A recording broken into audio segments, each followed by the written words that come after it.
Hello my dear friend and my dear student, मेरे इस YouTube channel में आप सभी लोगों का स्वागत है। पिछले वीडियो में मैंने आप लोगों को लॉग तक बताया था। इस वीडियो में मैं जीन जैक्स रूसो के बारे में बताने जा रहा हूं और जीन जैक्स रूसो के राजनीतिक विचारों से अवगत आपको मैं कराऊंगा। आइए चलते हैं जीन जैक्स रूसो की तरफ। जैसा कि संविदावादी विचारकों में तीन विचारक प्रमुख हैं, हाब्स, लॉक, रूसो तीन विचारक प्रमुख हैं, जिसमें मैं हाब्स और लॉक को आप लोगों को पढ़ा चुका हूं। आज मैं आपको रूसो के बारे में बताऊंगा, रूसो को पढ़ाऊंगा कि रूसो कौन था, उसके क्या क्या विचार थे, सामाजिक समझौता के संबंध में क्या क्या विचार थे। तो जीन जैक्स रूसो का जन्म 28 जून 1712 ईस्वी को जेनेवा में हुआ था। और जीन जैक्स रूसो यानी कि रूसो बहुत अधिक पढ़ा लिखा नहीं था। जैसे ही वह धीरे धीरे बड़ा होता है वैसे उसकी माता की मृत्यु पहले हो जाती है। जब माता की मृत्यु हो जाती है तो वह अपने पिता के संरक्षण में पड़ता है, तो वह अपने पिता के संरक्षण में रहता है और पिता ही उसका पालन पोषण करता है। लेकिन उसके पिता जो थे वह भी विभिन्न प्रकार की कुसंगतियों में ग्रसित थे और पिता के प्रभाव के कारण जो रूसो होता है वह भी 16 वर्षों तक आवारागर्दी करने लगता है, इधर उधर भटकने लगता है। कभी फ्रांस भाग जाता है, कभी कहीं चला जाता है। तो रूसो का जो बचपन बीता था वह काफ़ी विषम परिस्थितियों में बीतता है। तो इसका जन्म 28 जून 1712 ईस्वी को जेनेवा में होता है। बाल्यावस्था में ही रूसो की माता की मृत्यु हो जाती है। रूसो की माता की मृत्यु होने के पश्चात यह पिता के संरक्षण में पलता बढ़ता है, लेकिन इसके यह कुसंगतियों में पड़ जाता है और अपना जीवन आवारा की तरह से व्यतीत करने लगता है। यानी कि 1749 तक यह इधर उधर घूमता रहता है, निरुद्देश इधर उधर घूमता रहता है और यह विभिन्न लोगों के संपर्क में भी होता है और इसके किसी प्रकार के राजनीतिक विचार नहीं थे। 1749 तक रूसो के किसी प्रकार की राजनीतिक विचार नहीं थे, लेकिन 1749 ईस्वी में एक दार्शनिक के रूप में रूसो का जन्म होता है। 1749 ईस्वी में एक दार्शनिक के रूप में रूसो का जन्म होता है और फ्रांस की डिजॉन अकादमी के द्वारा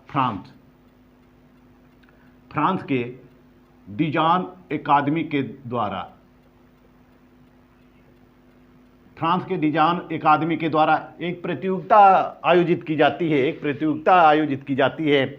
उस प्रतियोगिता के शीर्षक का नाम होता है विज्ञान तथा कलाओं की प्रगति ने नैतिकता को शुद्ध किया है या भ्रष्ट किया है। यानी कि विज्ञान और कला की उन्नति ने नैतिकता को शुद्ध किया है या भ्रष्ट किया है।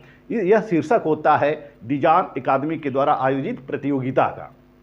रूसो भी इसमें भाग लेता है। रूसो भी 1749 में डिजॉन अकादमी द्वारा आयोजित इस प्रतियोगिता में भाग लेता है और निबंध लिखता है। उसके निबंध का सार यही होता है कि कला और विज्ञान की उन्नति ने नैतिकता को भ्रष्ट किया है, मनुष्य को भ्रष्ट किया है, सभ्यता को भ्रष्ट किया है और इसके निबंध को पुरस्कार दे दिया जाता। इसका निबंध काफ़ी लोकप्रिय होता है और डिजॉन अकादमी के द्वारा 1749 में इसको पुरस्कार दिया जाता है और वहीं से इसकी ख्याति पूरे फ्रांस में चारों तरफ फैल जाती है और यह दार्शनिक के रूप में उभर कर सामने आता है, एक चिंतक के रूप में, एक विचारक के रूप में उभर कर सामने आता है। वहीं 1753 में पुनः डिजॉन अकादमी के द्वारा एक प्रतियोगिता आयोजित की जाती है। उसके शीर्षक का नाम होता है असमानता की उत्पत्ति। उसके शीर्षक का नाम होता है ओरिजिन ऑफ द इनइक्वलिटी 1753 में। और इस 1753 में जो प्रतियोगिता आयोजित की जाती है इसमें भी रूसो भाग लेता है और उसका निबंध काफ़ी पॉपुलर होता है। लेकिन इस बार उसको पुरस्कार न देकर किसी अन्य व्यक्ति को पुरस्कार दे दिया जाता है। लेकिन रूसो विचलित नहीं होता है। वह फिर लेखन के दुनिया में कदम रखने लगता है। फिर वह विभिन्न किताबों को लिखता है, विभिन्न ग्रंथों को लिखता है। अपने लेखों के माध्यम से वह फ्रांस में हलचल मचा देता है। तो वह पूरे फ्रांस में हलचल मचा देता है अपने विचारों के द्वारा, अपने लेखों के द्वारा, अपने पुस्तकों के द्वारा। तो आइए देखते हैं रूसो की कुछ प्रसिद्ध रचनाएं। रूसो की रचनाएं कौन कौन सी हैं? रूसो की जो रचना है, पहली रचना है discourses on the moral effect of the art and science, 1750। इसी पर निबंध उसने लिखा था 1749 में, जो डिजॉन अकादमी के द्वारा प्रतियोगिता का आयोजन किया गया था। तो उसने अपने निबंध को एक पुस्तक का रूप दे दिया, discourses on the moral effect of the art and science, 1750 में पब्लिश होती है। दूसरा, जो उसने 1753 में असमानता की उत्पत्ति पर निबंध लिखता है और डिजॉन अकादमी के द्वारा जो प्रतियोगिता आयोजित की जाती है, उस प्रतियोगिता का शीर्षक होता है असमानता की उत्पत्ति, discourses on the origin of inequality. असमानता की उत्पत्ति उसकी पुस्तक होती है।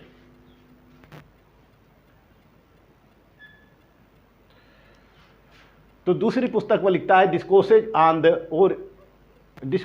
On the origin of inequality, 1755 में पब्लिश होती है। तीसरी पुस्तक होती है इकोनॉमिक पॉलिटिक्स, 1755 में पब्लिश होती है।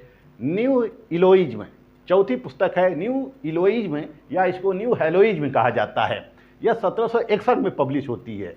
पांचवी पुस्तक है राइटिंग ऑफ संत पियरे, यह 1761 में पब्लिश होती है। छठी पुस्तक है द सोशल कॉन्ट्रैक्ट, जो बहुत ही फेमस है। सोशल कॉन्ट्रैक्ट यह बहुत ही इंपॉर्टेंट पुस्तक है। इसमें उसने सामाजिक समझौते का प्रतिपादन किया, इसमें उसने सामाजिक समझौते संबंधी विचारों का प्रतिपादन किया है सोशल कॉन्ट्रैक्ट में। फिर इसकी पुस्तक है इमाइल, इसकी नेक्स्ट पुस्तक है इमाइल। इसमें इसको ऑन एजुकेशन भी कहते हैं,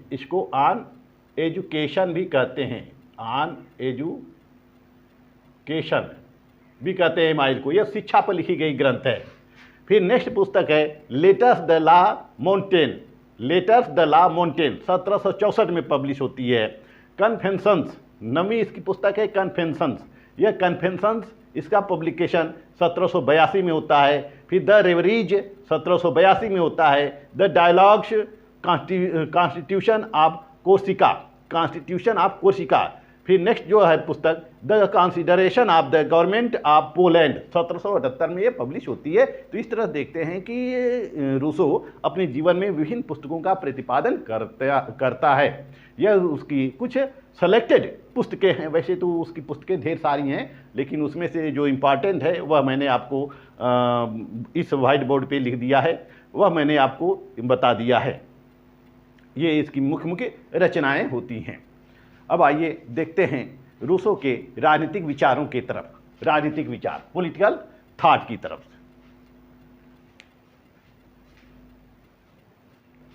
तो रूसो के विभिन्न पुस्तकों से मैंने आपको अवगत करा दिया। अब देखते हैं कि रूसो के विचारों पर किन परिस्थितियों का प्रभाव पड़ा था। रूसो के विचारों पर हाब्स का प्रभाव पड़ता है, लाक का प्रभाव पड़ता है, प्लेटो और अरस्तू का प्रभाव पड़ता है। यानी हाब्स, लाक, प्लेटो, अरस्तू का प्रभाव पड़ता है, क्योंकि मानव स्वभाव के विषय में उसने लाक और हाब्स से ही अपना चिंतन ग्रहण किया है। वह लाक और रूसो का मानव स्वभाव लाक और हाब्स का मिश्रण है, लाक और हाब्स का मिश्रण स्वरूप ही है। वह लाक से शुरू करता है और हाब्स पर जाकर समाप्त करता है। इसके अलावा उसके ऊपर जिनेवा के वातावरण का प्रभाव पड़ता है। इसके अलावा उसके ऊपर जिनेवा के वातावरण का प्रभाव पड़ता है। जिनेवा में उसमें जैसे जिस प्रकार का वातावरण होता है उस वातावरण का प्रभाव पड़ता है। फ्रांस की तत्कालीन परिस्थितियों का प्रभाव पड़ता है। फ्रांस में जो तत्कालीन परिस्थितियां होती हैं उसमें मध्यम वर्ग बहुत पीड़ित होता है। जो कुलीन वर्ग होता है या जो कुलीन वर्ग होता है या जो राजा के समर्थक होते हैं वह बहुत सुख शांतिपूर्वक जीवन व्यतीत करते थे, वह बहुत ही सुखी पूर्वक रहते हैं। लेकिन मध्यम वर्ग बहुत पीड़ित रहता था, हर चारों तरफ असमानता का भय था और चारों तरफ एक गृह युद्ध की आशंका बनी रहती थी। तो इन सब विचारों का प्रभाव रूसो के ऊपर पड़ता है। फ्रांस की तत्कालीन परिस्थितियों का प्रभाव पड़ता है। वहीं उसके ऊपर भौगोलिक और पर्यावरण संबंधी जो प्रभाव होते हैं वो मॉन्टेस्क्यू से परिलक्षित होते हैं। मॉन्टेस्क्यू का भी प्रभाव पड़ा था। मॉन्टेस्क्यू से प्रभावित होकर उसने भौगोलिक और पर्यावरण के संबंध में अपना विचार प्रकट किए थे। जैसा कि वाहन का कहना है, वाहन जैसा कि वाहन कहते हैं कि रूसो ने लाक के शिष्य के रूप में आरंभ किया। रूसो ने लाक के शिष्य के रूप में आरंभ किया। अपने विकास के महत्वपूर्ण वर्षों में वह पूरे हृदय के साथ प्लेटो का शिष्य रहा, लेकिन अंत में वह मॉन्टेस्क्यू के प्रभाव में आ गया। तो इस तरह से देखते हैं कि वह लाक के उसके ऊपर लाक का भी प्रभाव होता है, प्लेटो का भी प्रभाव होता है और मॉन्टेस्क्यू का भी प्रभाव होता है, और उसमें यूरोप की जो तत्कालीन परिस्थितियां होती हैं वह परिस्थितियों का भी प्रभाव होता है। जो रूसो की अध्ययन पद्धति होती है वह ऐतिहासिक और अनुभवजन्य पद्धति होती है, आनुभविक पद्धति होती है। वह अनुभव करता है, अनुभव के आधार पर विचारों का प्रतिपादन करता है। आइए अब देखते हैं रूसो के राजनीतिक विचार। रूसो के राजनीतिक विचारों में हमें मानव स्वभाव का अध्ययन करना है, प्राकृतिक अवस्था, समझौता, समान इच्छा, संप्रभुता, शासन एवं कानून संबंधी विचार, स्वतंत्रता और अधिकार संबंधी विचार, इन सब का हमें अध्ययन करना है रूसो के चैप्टर में। रूसो से हमें इन सब विचारों का अध्ययन करना है कि रूसो ने मानव स्वभाव के बारे में क्या वर्णन किया है, प्राकृतिक अवस्था रूसो की कैसी है, रूसो ने किस प्रकार के समझौता का प्रतिपादन करता है, रूसो की समान इच्छा क्या है, रूसो की संप्रभुता क्या है, रूसो ने शासन और कानून पर क्या विचार प्रकट किए हैं, रूसो की स्वतंत्रता और अधिकार संबंधी धारणा क्या है, इन सब का हमें अध्ययन करना है रूसो के अंतर्गत। तो आइए हम देखते हैं सबसे पहले मानव स्वभाव का वर्णन। रूसो मानव स्वभाव का वर्णन किस प्रकार से करता है। जैसा कि रूसो के मानव स्वभाव के बारे में ये कहा जाता है कि रूसो जो है अपना चिंतन लाक से शुरू करता है और हास पर जाकर समाप्त करता है। लाक से वह शुरू करता है और हास पर जाकर वह समाप्त करता है। जैसा कि हाब्स ने मनुष्यों के बारे में नकारात्मक दृष्टिकोण प्रतिपादित किया है, वहीं लाक ने मनुष्यों के बारे में सकारात्मक दृष्टिकोण प्रतिपादित किया है। यानी कि लाक मनुष्यों को अच्छा बताता है, वहीं हाब्स मनुष्यों को बुरा बताता है। हाब्स कहता है कि मनुष्य बुरा प्राणी है, वह स्वार्थी है, लोभी है, लालची है, कायर है और विभिन्न प्रकार वह पशु की तरह से है, वह रक्त पिपासु है। वहीं लाक कहता है कि मनुष्य का हृदय अच्छा है, वह सद्गुणी है, उसके अंदर सदाचार पाया जाता है, परोपकार होता है, दया होती है, सहिष्णुता होती है इत्यादि, यानी कि विभिन्न अच्छाइयाँ वह मनुष्य के बारे में बताता है। लेकिन जो रूसो का चिंतन है वह न तो लाक की तरह से है, न तो हाब्स की तरह से है, न तो वह अपने चिंतन की शुरुआत हाब्स की तरह से करता है, न तो वह लाक की तरह से करता है। जैसे कि लाक अपना चिंतन की शुरुआत वह मनुष्यों को अच्छा प्राणी बताते हुए किया है, और हाब्स अपने चिंतन की शुरुआत मनुष्यों को बुरा प्राणी बताते हुए किया है। लेकिन जो रूसो है वह इन दोनों के बीच का मार्ग अपनाता है। रूसो कहता है कि मनुष्य अच्छा है, रूसो भी कहता है कि मनुष्य अच्छा है, सद्गुणी है, वह सद्गुणी है, मनुष्यों के अंदर सारी अच्छाइयाँ होती हैं, उसके अंदर न पाप होता है न किसी प्रकार का विचार, या हम यह कह सकते हैं कि प्राकृतिक अवस्था में मनुष्यों के पास किसी प्रकार के विचार नहीं थे, किसी प्रकार का ज्ञान नहीं था, वह सब कुछ मिलजुल कर रहता था, वह निष्पाप का जीवन व्यतीत करता था, उसके अंदर मेरे तेरे की भावना नहीं होती है, मनुष्यों के अंदर मेरे तेरे की भावना नहीं होती है, उसके अंदर संवेदनाएं भी उतनी नहीं होती हैं, यानी कि न तो घृणा होता है, न तो प्रेम होता है, न वैमनस्यता होती है, न ईर्ष्या होती है, यानी कि मेरे तेरे की भावना, जलन या द्वेष की भावना नहीं होती है। वह स्वर्णिम युग होता है जिसमें सारे व्यक्ति रहते थे और वह प्राकृतिक कानूनों के अनुसार अपना जीवन जीते थे, प्राकृतिक कानूनों के अनुसार अपना जीवन व्यतीत करते थे, या प्रकृति के साथ तादात्म्य स्थापित करते हुए वह अपना जीवन जीते थे। तो मनुष्य जो प्राकृतिक अवस्था में मनुष्य होता है वह बहुत ही अच्छा होता है, वह उसके अंदर दया की भावना भी होती है, वह यानी कि वह शुरुआत करता है लाक से। जैसे लाक कहता है कि मनुष्य के अंदर सहानुभूति होता है, प्रेम होता है, दया होती है, मनुष्य के अंदर दया होती है, प्रेम होता है और सहिष्णुता की भावना होती है, यानी कि सब कुछ होता है। वह परोपकारी भी होता है, वह अपनी वस्तुओं को दूसरों को दे भी देता है और दूसरों से आवश्यकता पड़ने पर मांग भी लेता है। सारे व्यक्ति समरसतापूर्ण वातावरण में रहते थे। इसी तरह से रूसों की जो प्राकृतिक अवस्था होती है, उस प्राकृतिक अवस्था में मनुष्य अच्छा होता है। सभी लोग समरसतापूर्ण वातावरण में रहते हैं, किसी प्रकार का दुख नहीं होता है, किसी प्रकार की लोगों की तकलीफ नहीं होती है। मनुष्य बहुत ही अच्छा जीवन व्यतीत करता था। यानी कि जो प्राकृतिक अवस्था होती है वह आदर्श बर्बर की होती है, आदर्श बर्बर की अवस्था होती है प्राकृतिक अवस्था, यानी कि नोबल सेवेज की अवस्था होती है। ये प्राकृतिक अवस्था नोबल सेवेज की अवस्था होती है। तो जो नोबल सेवेज की अवस्था होती है, इसमें मनुष्य आदर्श प्राणी की तरह से रहता है, यानी कि मनुष्य का जीवन शांत होता है, सरल होता है, संतुष्ट होता है, सुखमय होता है। उसके अंदर तेरे मेरे की भावना नहीं होती है। वह केवल वर्तमान में जीता है, न तो वह भविष्य की चिंता करता था, न तो भूत की चिंता करता था। वह केवल वर्तमान में जीता था। जो प्राकृतिक अवस्था होती है, इस सिद्धांत के आधार पर कार्य करती है कि अपने हित देखो परंतु दूसरों को कम से कम हानि हो। अपना हित देखो परंतु दूसरों को कम से कम हानि हो, यानी कि do good to yourself with as little evil as possible to other. Rousseau कहता है कि do good to yourself with as little evil as possible to other, यानी कि तुम अपना हित देखो परंतु दूसरों को कम से कम हानि हो। तो इस तरह से जो प्राकृतिक अवस्था होती है, वह रूसों की प्राकृतिक अवस्था स्वर्णिम अवस्था होती है। वह स्वर्णिम युग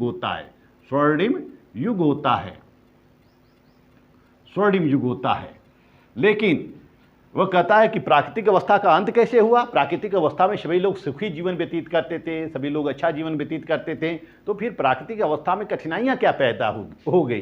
तो रूसो कहता है कि जब संपत्ति रूपी विष ने जन्म लिया, तभी प्राकृतिक अवस्था में कठिनाइयां पैदा हो जाती हैं। और यह संपत्ति रूपी विष ने स्वर्णिम युग को डस लिया। यानी कि जब संपत्ति का उदय हो जाता है, तभी मेरे तेरे की भावना लोगों में पैदा होती है, ऊंच नीच की भावना पैदा होती है, अमीर गरीब की भावना पैदा होती है। तो जो संपूर्ण वातावरण होता है वह दूषित हो जाता है। अब संपत्ति की उत्पत्ति कैसे हुई, इसके बारे में रूसो कहता है कि सर्वप्रथम वह व्यक्ति संपत्ति का जन्मदाता रहा होगा, जिसने भूमि के एक टुकड़े को घेर कर बाड़ा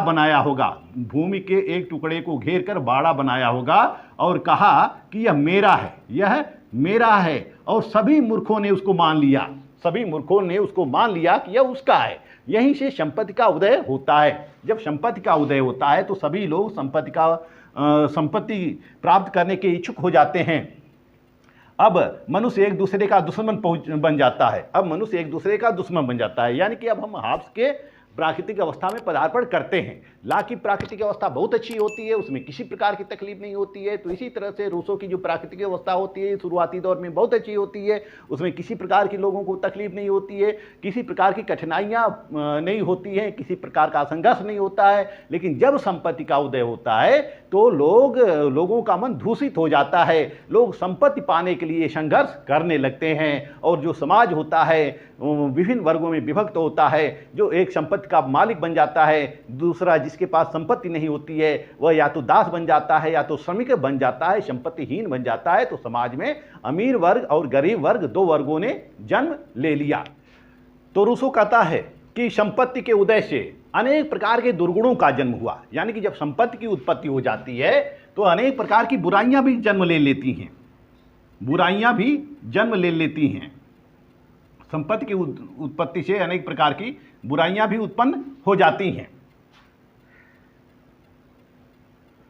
संपत्ति रूपी, तो रूसो कहता है कि संपत्ति के उदय से अनेक प्रकार के दुर्गुणों का जन्म होता है। लोग स्वार्थी हो जाते हैं, यानी कि जो वातावरण होता है वह स्वार्थ, युद्ध, कलह, द्वेष, हिंसा का प्रादुर्भाव हो जाता है। यानी कि उस वातावरण में स्वार्थ, युद्ध, कलह, द्वेष, हिंसा का प्रादुर्भाव हो जाता है। ऊंच नीच की भावना उत्पन्न हो जाती है, मेरे तेरे की भावना उत्पन्न हो जाती है और इसके साथ साथ सभ्यता का भी विकास होता है, सभ्यता का विकास होता है, कृषि धंधों का विकास, कृषि और उद्योग धंधों का विकास होता है, और मनुष्य का जीवन जो होता है जटिल बन जाता है। मनुष्य का जीवन जटिल और जटिल और अशांत बन जाता है, जटिल और अशांत बन जाता है, मनुष्य का जीवन हो जाता है। चारों तरफ युद्ध और तनाव का वातावरण उत्पन्न हो जाता है। कोई मनुष्य अब शांति से नहीं रहता है। अब लोगों के प्राणों का भय बना रहता था, लोगों की संपत्ति का भय बना रहता था, क्योंकि एक वर्ग जो था संपत्तिशाली था, संपत्तिवान था, दूसरा संपत्ति विहीन था।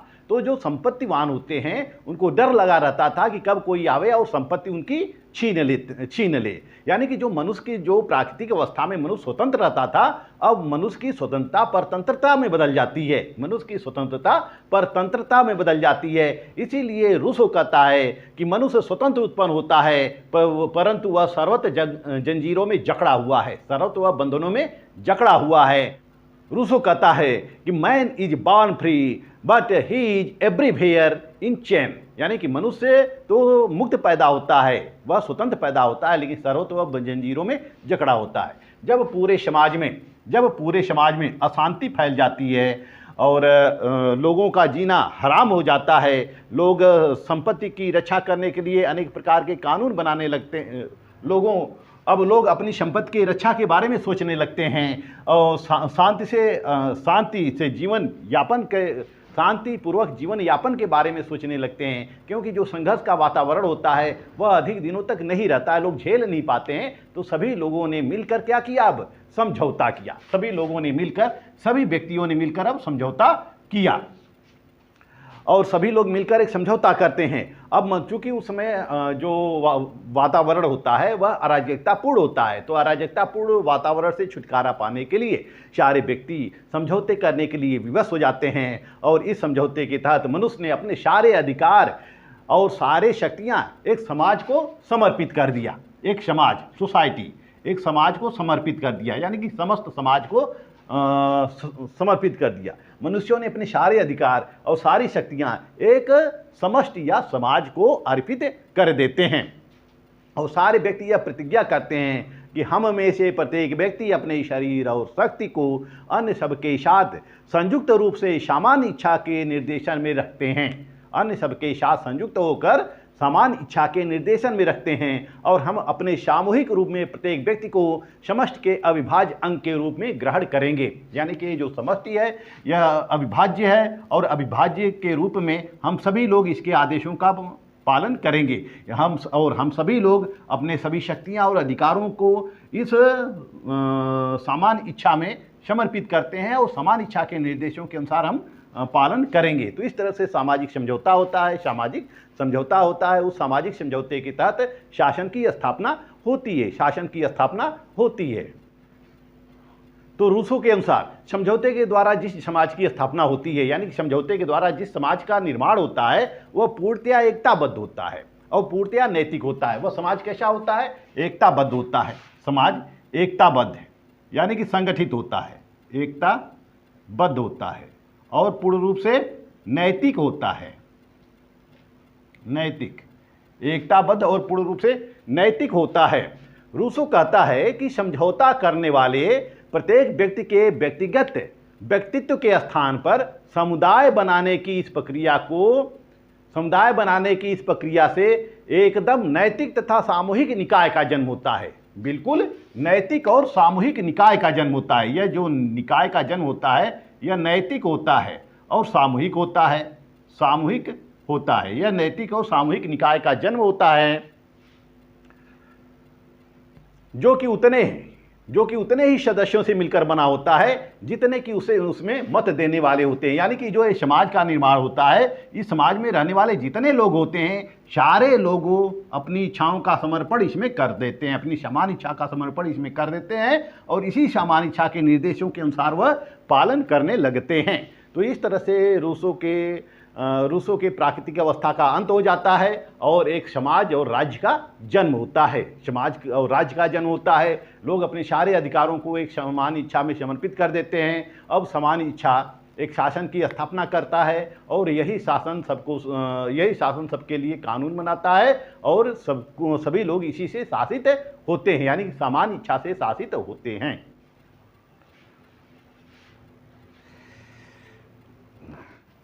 आइए देखते हैं रूसो की समझौते की विशेषताएं। रूसो की प्राकृतिक अवस्था का अंत होता है और समझौता हो जाता है। व्यक्तियों ने मिलकर आपस में समझौता किया और समझौते के तहत अपनी सभी शक्तियां, सभी अधिकार किसको दे दिया? समान इच्छा को दे दिया और सभी लोग समान इच्छा से ही शासित होने लगे। तो समझौता क्यों होता है? पहली बात, अराजकता की स्थिति से छुटकारा पाने के लिए। अराजकता की स्थिति का अंत। इस समझौते के तहत अराजकता की स्थिति का अंत हो जाता है।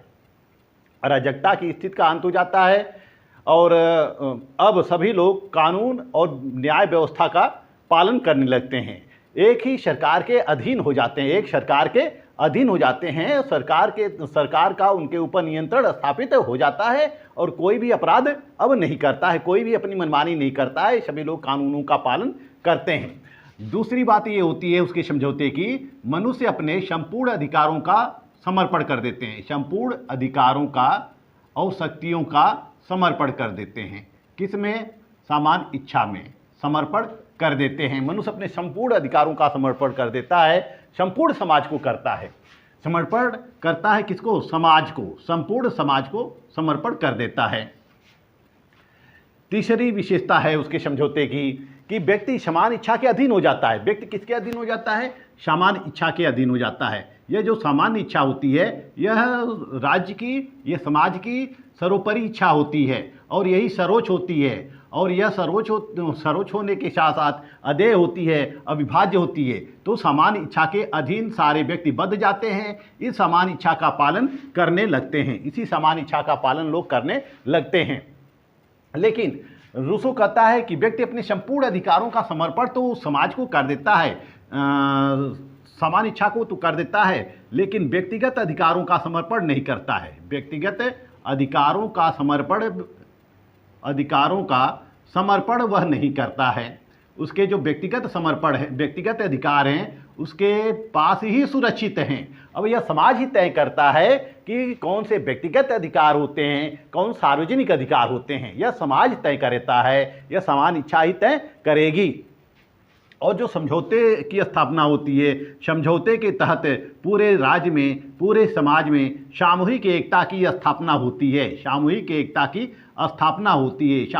की स्थापना होती है, पूरे समाज में होती है, सामूहिक एकता की स्थापना होती है। और इसी सामूहिक एकता के द्वारा राज्य का जन्म होता है, संप्रभु का जन्म होता है, जनता का जन्म होता है, नागरिक का जन्म होता है या प्रजा का जन्म होता है। सभी कुछ हम इसको बोल सकते हैं, राज्य को, सरकार को सभी कुछ बोल सकते हैं, राज्य बोल सकते हैं, संप्रभु बोल सकते हैं, जनता बोल सकते हैं, नागरिक बोल सकते हैं, प्रजा बोल सकते हैं, इसको किसी भी नाम से हम पुकार सकते हैं। रूसो कहता है कि यह जो समझौता होता है यह रुकता नहीं है, यह निरंतर चलने वाली प्रक्रिया होती है, निरंतर चलने वाली प्रक्रिया होती है, क्योंकि जब जब व्यक्ति इसमें आते हैं वो सामान्य इच्छा के अधीन करने लगते हैं। निरंतर चलने वाली प्रक्रिया है। जब भी व्यक्ति जन्म लेता है, पैदा लेता है, तो समाज के अधीन अपने अधिकारों का समर्पण करने लगते हैं और सामान्य इच्छा का पालन करने लगते हैं। यह प्रक्रिया चलती रहती है और समझौते के द्वारा राज्य के आंगिक स्वरूप की स्थापना होती है। रूसो कहता है कि समझौते के द्वारा राज्य के आंगिक स्वरूप की स्थापना होती है, आंगिक स्वरूप की स्थापना होती है। आंगिक स्वरूप की स्थापना क्या है? वह कहता है जिस तरह से मनुष्य के विभिन्न हाथ, पैर, आँख, नाक, कान होते हैं और सब संतुलित होते हैं।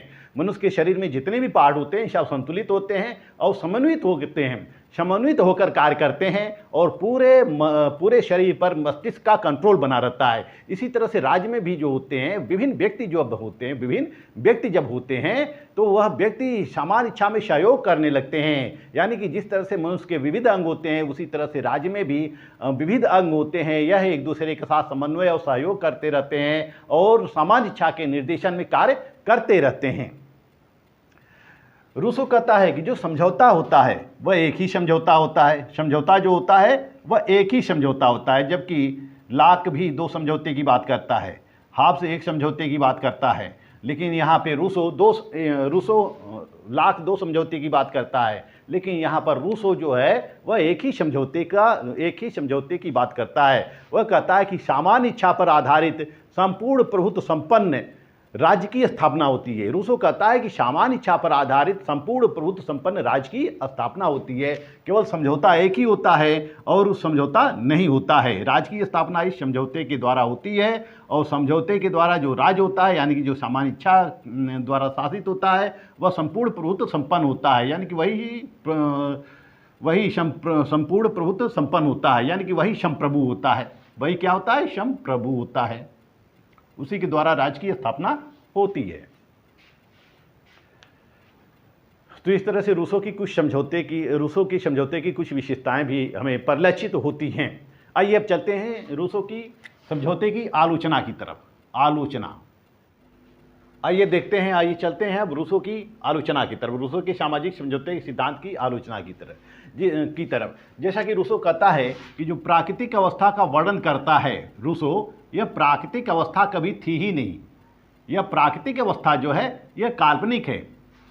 विभिन्न विचारकों के द्वारा यह आक्षेप लगाए जाते हैं कि जो प्राकृतिक अवस्था होती है वह कभी थी ही नहीं। रूसो की प्राकृतिक अवस्था, मनुष्य सदा से ही किसी न किसी समाज में रहता आया है, और उस समय भी समाज थे, समाज का एक मुखिया था, लोग उस मुखिया का पालन करते थे समाज में, और समाज का जो निर्माण होता है वह समझौते के द्वारा ही होता है और समझौते के द्वारा ही राज्य की नींव पड़ती है। लेकिन जो रूसो की प्राकृतिक अवस्था है वह व्यवहारिक नहीं है, वह काल्पनिक नहीं है। इसके अलावा आलोचक कहते हैं कि जो राज्य का जन्म होता है वह समझौते के द्वारा नहीं होता है बल्कि विकास के द्वारा होता है। राज्य का जन्म किसके द्वारा होता है? विकास के द्वारा होता है। रूसो यहाँ राज्य का जन्म समझौते के द्वारा बताया है, लेकिन राज्य का जन्म किसके द्वारा हुआ है? विकास के द्वारा हुआ है। राज्य सदैव परिवर्तित होती रही है, राज्य में सदैव परिवर्तन होते रहे हैं, सभ्यता परिवर्तित होती रही है, और परिवर्तित होते होते विकसित होते होते राज्य आज इस रूप में आया है। रूसो ने सामान्य इच्छा के निरंकुशता का सिद्धांत प्रतिपादित किया है। जैसा कि रूसो कहता है कि लोग अपने को सामान्य इच्छा के अधीन कर देते हैं, यानी कि मनुष्य खोकर भी कुछ खोता नहीं है। रूसो कहता है कि मनुष्य खोकर भी कुछ खोता नहीं है, क्योंकि वह अपने सभी अधिकारों का अर्पण किसको कर दिया है? सामान्य इच्छा को। लेकिन वह भी सामान्य इच्छा का अंग है, तो इस तरह से रूसो कहता है कि सब कुछ सामान्य इच्छा के द्वारा निर्देशित होता है। सामान्य इच्छा जो होती है अदेय होता है, अविभाज्य होता है, अपृथककरणीय होता है, वही संप्रभु होता है। तो रूसो ने सामान्य इच्छा को निरंकुश बना दिया है। जैसा कि यह कहा जाता है कि रूसो का जो सामाजिक समझौता है या सामान्य इच्छा है वह शीश कटा लेवियाथन है। रूसो की जो सामान्य इच्छा है वह शीश कटा लेवियाथन है। शीश कटा लेवियाथन क्या है? यानी कि जैसा कि वाहन कहते हैं कि यदि हाब्स के लेवियाथन का सिर काट दिया जाए तो रूसो की सामान्य इच्छा, रूसो का संप्रभु हो जाएगा। जैसे कि जो हाब्स का लेवियाथन है, हाब्स का ये लेवियाथन है, ये हाब्स के लेवियाथन का सिर है, यह हाब्स के लेवियाथन का सिर है। तो हाब्स के जो लेवियाथन है, यानी कि जो लेवियाथन के मुख्य पृष्ठ पर जो चित्र बना हुआ है उसमें उसके पूरे शरीर पर छोटे छोटे आदमी बने हुए हैं, पूरे शरीर पर, और यहाँ पे मस्तिष्क है और इस मस्तिष्क को ऊपर रखा गया है, और इन सभी आदमियों ने अपने सभी अधिकारों का अर्पण इसको लेवियाथन को कर दिया है, दैत्य को कर दिया है या समुद्री जीव को कर दिया है, और यह निरंकुश हो गया है, यह सबके ऊपर नियंत्रण रखता है। यानी कि इस लेवियाथन के अंदर सभी मनुष्य समाहित हैं, लोगों के कोई अधिकार नहीं है, और यह लेवियाथन जो है निरंकुश संप्रभु की स्थापना की जाती है। लेकिन जो रूसो की सामान्य इच्छा है, लेकिन जो रूसो की सामान्य इच्छा है ये उसके बारे में यह कहा जाता है कि यदि हाब्स के लेवियाथन का सिर काट दिया जाए तो वह रूसो का संप्रभु शासक होगा। यानी कि यदि सिर को अलग कर दिया गया, हाब्स द्वारा यह सिर को अलग कर दिया गया लेवियाथन को, तो इसमें हमें केवल व्यक्ति ही दिखाई देंगे, यानी व्यक्ति ही स्वयं संप्रभु भी होंगे और व्यक्ति ही राज्य के अंग भी होंगे। तो इस व्यक्ति की राज्य के अंग ही होंगे, क्योंकि सब कुछ सारे निर्देश किसके द्वारा दिए जाते हैं? व्यक्तियों के द्वारा दिए जाते हैं। और हाब्स के लेवियाथन में व्यक्तियों ने अपने सारे अधिकार इसको दे दिए हैं, व्यक्ति के पास कुछ बचा ही नहीं, और यही शासित करता है, यही निर्देश देता है, यही संप्रभु होता है। लेकिन रूसों की समान इच्छा में समान इच्छा जो होती है वह सबकी होती है, सभी लोग समान इच्छा के अविभाज्य अंग होते हैं, और सभी जो समान इच्छा का निर्देशन किया जाता है वह लोगों के द्वारा किया जाता है, समान इच्छा का प्रतिपादन लोगों के द्वारा किया जाता है या लोगों के द्वारा उसका पालन किया जाता है। लोग समान इच्छा के अविभाज्य अंग होते हैं, यानी कि यह लोकप्रिय संप्रभुता का सिद्धांत प्रतिपादित करता है कि जनता शासन जो है जनता में निहित होती है, संप्रभु जनता होती है, और जनता के द्वारा ही सरकार का गठन किया जाता है या राज्य का गठन किया जाता है। तो इस तरह से रूसों की जो समान इच्छा है वह हाब्स का शीर्ष कटा लेवियाथन है। इस वीडियो में बस इतना ही। अगले वीडियो में रूसों की समान इच्छा के बारे में बताऊंगा, और उसके अन्य जितने भी राजनीतिक विचार हैं उन सभी राजनीतिक विचारों से मैं आपको अवगत कराऊंगा। मेरा वीडियो आपको अच्छा लगे तो मेरे चैनल को लाइक, सब्सक्राइब और शेयर करते रहिएगा। मिलते हैं अगले वीडियो में, तब तक के लिए धन्यवाद।